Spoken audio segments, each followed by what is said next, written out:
आज जो union budget माननीय वित्त मंत्री निर्मला सीतारमण जी ने आदरणीय प्रधानमंत्री नरेंद्र मोदी जी की मोदी 3 सरकार में जो प्रस्तुत किया है, उसको लेकर किस प्रकार से इस बजट के अंदर जो वंचित है उसको संचित करने के लिए, जो शोषित है उसको पोषित करने के लिए, और हर वर्ग, कोई भी वर्ग, कोई भी कोना देश का, और किसी भी अगर हम कहें कि विकास की जहाँ जहाँ पर ज़रूरत है, किसी भी डिपार्टमेंट के नाते कोई भी चीज़ को इसमें नज़रअंदाज नहीं किया गया।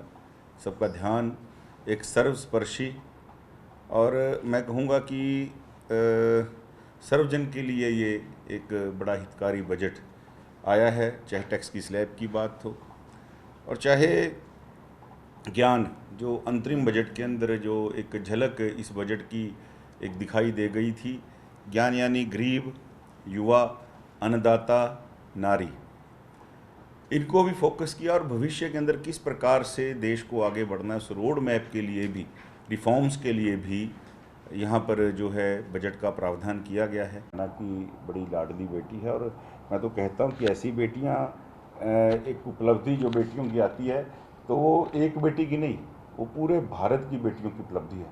तो पूरे भारत को नाज होना चाहिए। पूरा भारत आज अभिभावक के नाते उस बेटी की उपलब्धि के ऊपर जो है बड़ा गर्व महसूस कर रहा है। और जब बेटी आएगी भी, हम अपने विभाग की तरफ से उसको सम्मानित भी करेंगे। और हमने तो सोचा था कि वो पेरिस में पता चला ओलंपिक की डेट आ गई, हमने अपने विभाग में बल्कि एक योजना का श्री गणेश कराना है, तो हमने मनु भाकर के नाम के ऊपर भी इसमें सोचा था। और बिटिया अगर ठीक टाइम पे आ गई तो हम उसी से इस योजना का श्री गणेश भी करवाएंगे। यात्रा को कैसे देखते हैं?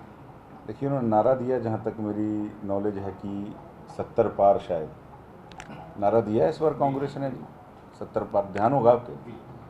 तो मैं तो ये कहना चाहता हूँ कि 70 नेता हैं जो सरकार में मुख्यमंत्री बनना चाहते हैं। पहले अपने 70 गुटों से पार पालें, फिर 70 पार की बात करें। कांग्रेस के अंदर ना नेता एक हैं, ना इनकी नीति एक है, और नीयत तो एक है ही नहीं। तो मेरा बड़ा क्लियर कहना है, कांग्रेस एक दूसरे को, खुद को ही हराने का काम करेगी। ये 70 पार का नारा भी इनका फेल होने वाला है। और इनकी यात्राओं के अंदर भी जिस प्रकार से अलग अलग ग्रुप बनाकर, अलग अलग शक्ति प्रदर्शन करके जो ये प्रदर्शन कर रहे हैं, तो मैं तो इनको यही कह सकता हूँ कि भगवान आपको सद्बुद्धि कि आप इकट्ठे हों तो लड़ने की बात करें, वरना तो आपस में लड़ लड़ के ही आप समाप्त हो जाएंगे। गांधी जी जड़ों से जुड़ने का प्रयास कर रहे हैं।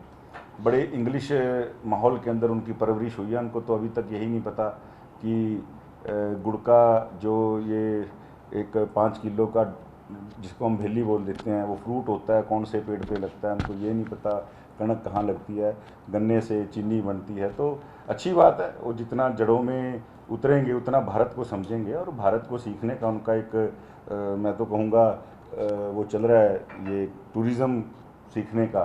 तो उनको शुभकामनाएं, और जड़ों तक भारत को घुस के उनको सीखना चाहिए। जिसने पहले भारत को सीख रखा है, भारत के परिवेश में पला है, भारत की मिट्टी। देखिए, माननीय मोदी जी की जो जीवन की यात्रा है, बड़ी संघर्ष से उठ के चली है, जड़ों से जुड़ के चली है। जो जड़ों से दूर है उसको ऐसे काम करने की ज़रूरत है। और शुभकामना, जितनी जल्दी भारत को सीख लेंगे, भारत उनके अंदर आएगा। शुभकामना।